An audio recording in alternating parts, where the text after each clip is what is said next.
नमस्कार दोस्तों, स्वागत है आपका साइंस ऑफ संस्कृति में। मैं आपका होस्ट एंड दोस्त पीयूष शर्मा। आज का टॉपिक है दोस्तों, हम शिवलिंग पर दूध क्यों चढ़ाते हैं, शिवलिंग पर दूध अर्पित क्यों करते हैं। इसका कोई साइंटिफिक रीजंस है या फिर ये एक अंधविश्वास है। आइए दोस्तों इसके बारे में बात करते हैं। सर्वप्रथम दोस्तों बात आती है कि जब हम इसके बारे में सर्च करते हैं तो हमें मिलता है कि दोस्तों हमारी काफ़ी पुरानी प्रथा है और बेसिकली जो दूध अर्पित किया जाता है, अधिकतर जो इसका प्रावधान है वो सावन मास के अंदर देने का है। सावन मास में दोस्तों आयुर्वेद में कहा जाता है सावन मास के अंदर दूध विष के समान है। कारण दूध दोस्तों सावन मास में आपके वात, पीत और कफ दोनों को ही अनबैलेंस्ड करता है आपकी बॉडी के अंदर। इसी वजह से इसे विष के समान माना जाता है।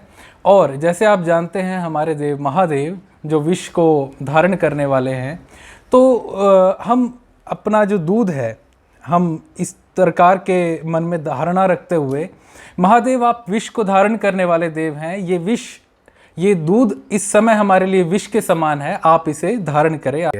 आइए दोस्तों बात करते हैं इसका दूध सावन मास में विष समान क्यों हो जाता है।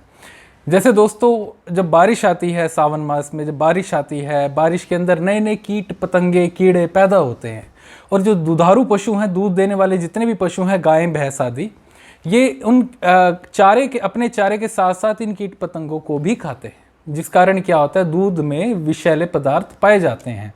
उस दूध को हम जब धारण करते हैं तो बॉडी में वात, पीत और कफ तीनों ही अनबैलेंस्ड हो जाते हैं।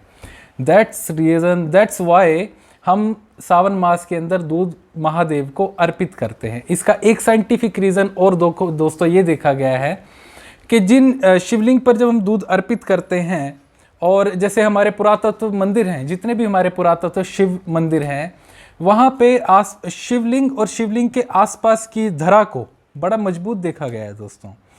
देखिए जो मंदिर का ढांचा है, मंदिर का जो बिल्डिंग है, बिल्डिंग जर्जर होने लगी है, बिल्डिंग ख़त्म होने को है, कहीं जगह पे टूट भी गई है, परंतु जिस जगह पे शिवलिंग रखा गया है और शिवलिंग के आसपास की जो जगह है वो मजबूत देखी गई है। एक साइंटिफिक रीज़न इसका ये भी बनता है दोस्तों। तो शिवलिंग पर दूध अर्पित करने के आध्यात्मिक पहलू पर भी नज़र डालते हैं और इसके कई कारण बताए जाते हैं दोस्तों। महादेव ने विष को धारण किया, उनके गले में जलन होने लगी दोस्तों, और उस जलन को शांत करने के लिए देवी देवताओं ने वर्षा की, जल की वर्षा की। वो जल से शांत नहीं हो रही थी। उसके बाद दूध की वर्षा की गई दोस्तों। दूध से उन्हें शांति मिली, उनके कंठ को शांति मिली। उनके कंठ में जो अग्नि जल रही थी, जो ज्वाला थी, जो उसको शांति मिली। तो वहाँ से भी ये प्रथा हम समझते हैं। इसका साइंटिफिक रीज़न तो आप जान चुके हैं। ये सावन मास में दूध अगर हम पीते हैं तो ये हमारे लिए विष के समान है। आयुर्वेद में इसके बारे में बखान हमें मिलता है और आध्यात्मिक कारण भी हम आपको दोस्तों बता चुके हैं।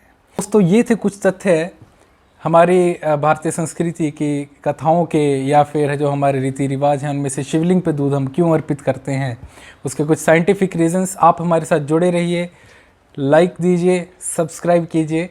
नमस्कार।